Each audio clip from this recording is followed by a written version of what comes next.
Às vésperas do encerramento do ano legislativo, o clima é de confraternização e parceria entre Hugo Motta e Davi Alcolumbre. Apesar da polarização e radicalização do país, como fez questão de frisar o presidente da Câmara dos Deputados.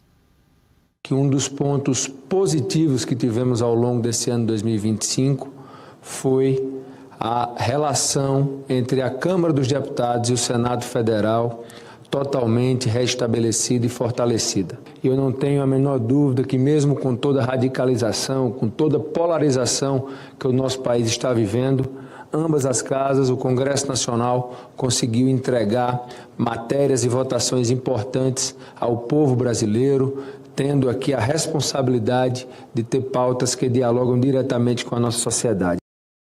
Thaís Tedesco, quero te ouvir a respeito. Bom, primeiro que eles adoram usar essa carta da polarização, né? Como se isso fosse um problema. Ora, na política, um lado defende uma coisa, outro lado defende outra, absolutamente normal, é do jogo. Agora é interessante porque ele fala também dessa integração entre a Câmara dos Deputados e o Senado, como se isso não existisse no passado. Vale ressaltar os presidentes anteriores, Rodrigo Pacheco e Arthur Lira, que também não tinham o menor problema de serem ali amiguinhos, não votavam as pautas que eram importante para o país, da mesma forma que acontece agora.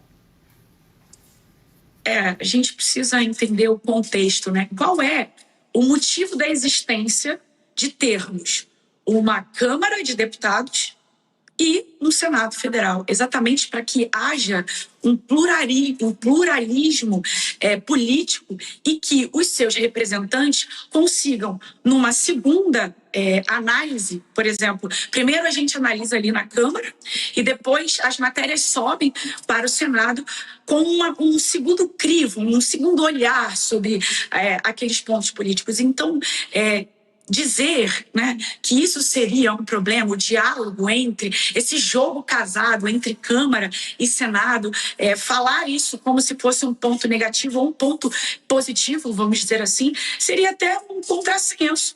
A própria existência, né, do sistema político, da forma como o poder se aplica. As duas casas, elas têm exatamente esse objetivo. E a gente não pode também ignorar o seguinte fato: qual é a natureza jurídica, vamos dizer assim, da política? A política é a arte de unir os diferentes. É a gente saber dialogar e entender que visões distintas não deixam de ser política. Essa é a arte da construção de uma sociedade pluralista, de muitas vozes, de muitas necessidades, de muitas frentes. Isso é, inclusive, muito saudável. Porém, um jogo de cartas marcadas, aí fica esquisito, né, Gessiane?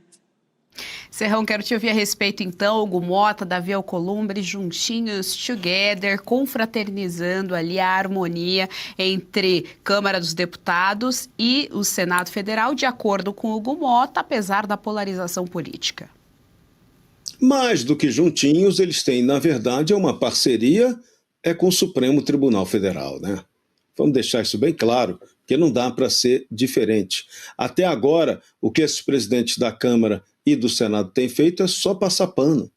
E o povo brasileiro está de olho neles. Está vendo que a atitude desses dois membros do Congresso Nacional é só de segurar a situação para ela continuar do jeito que está. Ou seja, uma hegemonia do Poder Judiciário, no caso o Supremo Tribunal Federal, sobre o Parlamento. Então, o Parlamento está de joelhos, ou de outra maneira que você quiser achar que ele esteja. O fato é, quem poderia resolver a mais grave crise institucional da nossa história está numa posição subalterna e não numa posição de equilíbrio. Não é nem de hegemonia, é de equilíbrio, até porque eles são os presidentes de duas casas que representam o poder eleito. Esse é o poder que vale em uma república. O resto é adjacente, o resto é administrativo, é burocrático. Mas o administrativo, o burocrático, o judiciário está mandando mais que os outros. Tem algo muito esquisito aqui em Brusundanga, que a cada dia mais vai se parecendo com a Brazuela chinesa, Geisiane. Gostou do conteúdo que viu por aqui no canal da Revista Oeste? Compartilhe e deixe o seu like.